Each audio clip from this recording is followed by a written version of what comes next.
السلام علیکم ورحمۃ اللہ وبرکاتہ۔ حضرات محترم، جیسا کہ آپ کو معلوم ہے کہ ابھی چھٹی شریف چل رہی ہے، یعنی خواجہ خواجگاہ فخر ہندوستان شہنشاہ ہندوستان خواجہ غریب نواز علیہ رحمۃ الرضوان کا عرس شریف چل رہا ہے، اور میں دیکھ رہا ہوں کہ زائرین دھڑلے سے اجمیر شریف جا رہے ہیں، اور جانا بھی چاہیے، کیونکہ خواجہ پاک کا دربار وہ دربار ہے کہ جہاں پر جو شخص سچے اور صحیح طریقے سے اور صحیح عقیدے کے ساتھ اللہ کی بارگاہ میں دعا کرتا ہے خواجہ کے وسیلے سے، تو اللہ تبارک و تعالیٰ اس کی دعا کو قبول فرماتا ہے، اور یہ بات اعلیٰ حضرت علیہ رحمۃ الرضوان نے خود فرمائی ہے۔ لیکن حضرات محترم، جانے کے بعد اس بات کا آپ ضرور خیال رکھیں کہ وہاں پر جو بیٹھے ہوئے ہیں گدیوں پر، ان سے کوئی تعلق نہ رکھے، ان سے کوئی رابطہ نہ رکھے۔ وہ کیوں؟ کیونکہ وہ لوگ خواجہ غریب نواز علیہ رحمۃ الرضوان کو ماننے والے نہیں ہیں، کیونکہ خواجہ خواجگاہ فخر ہندوستان خواجہ غریب نواز علیہ رحمۃ الرضوان ایک سنی صحیح العقیدہ تھے۔ آپ کہیں گے کہ وہ کیسے؟ کیونکہ حضرت خواجہ غریب نواز کی آپ تاریخ کو پڑھیے، ان کی زندگی کو آپ پڑھیے، تو کہیں سے کہیں تک بھی یہ نظر نہیں آئے گا کہ وہ کسی صحابہ کے خلاف تھے معاذ اللہ۔ لیکن وہاں پر جو گدیوں پر بیٹھے ہوئے ہیں گدی نشین، وہ زیادہ تر رافضی ہو گئے ہیں، اور کچھ نیم رافضی ہو گئے ہیں۔ وہ اتنے بھینکر ہو گئے ہیں کہ ان کے ایمان اور عقیدے ان کے پاس ہے ہی نہیں، کیونکہ وہ لوگ حضرت امیر معاویہ رضی اللہ تعالیٰ عنہ کو دھڑلے سے گالی دیتے ہوئے نظر آتے ہیں،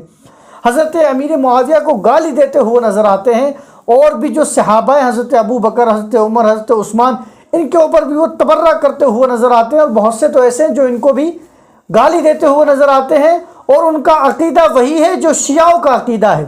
شیعوں کا عقیدہ یہ ہے کہ معاذ اللہ حضرت ابو بکر صدیق خلیفہ نہیں ہے، حضرت عمر خلیفہ نہیں ہے، حضرت عثمان خلیفہ نہیں ہے، بلکہ جو پہلے خلیفہ ہے وہ حضرت ابو بکر صدیق نہیں بلکہ حضرت مولا علی ہے۔ اور یہ عقیدہ بالکل باطل عقیدہ ہے، اور یہ شیعوں کا عقیدہ ہے، اور یہی عقیدہ ان گدیوں پر بیٹھے ہوئے ان مجاوروں کا ہے، کہ جو اپنے آپ کو خواجہ کا غلام، خواجہ کا نہ جانے کیا کیا کہتے ہوئے نظر آتے ہیں، لیکن حقیقت میں دیکھا جائے نہ یہ خواجہ کو مانتے ہیں نہ خواجہ کی مانتے ہیں، کچھ بھی نہیں کرتے۔ یہ ایک نمبر کے فراڈ لوگ ہیں، اور دھوکہ دیتے ہوئے لوگوں کو یہ نظر آتے ہیں۔ آپ جائیں گے غریب نواز کی دربار میں تو وہاں بیٹھے ہوئے کہ صاحب ہم دعا کریں گے۔ آپ کون ہوتے ہیں دعا کرنے والے صاحب؟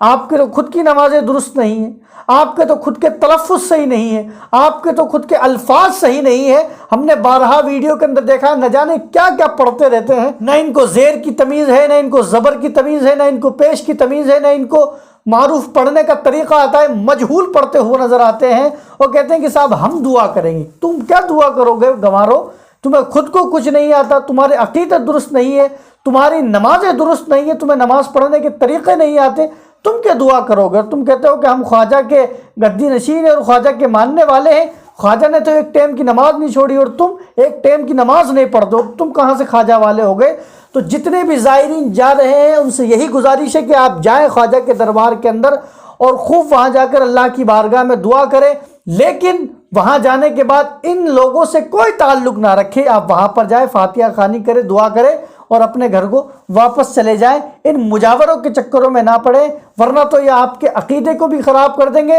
اور آپ کا اتنی دور سے اجمیر شریف آنا وہ سب برباد ہو جائے گا۔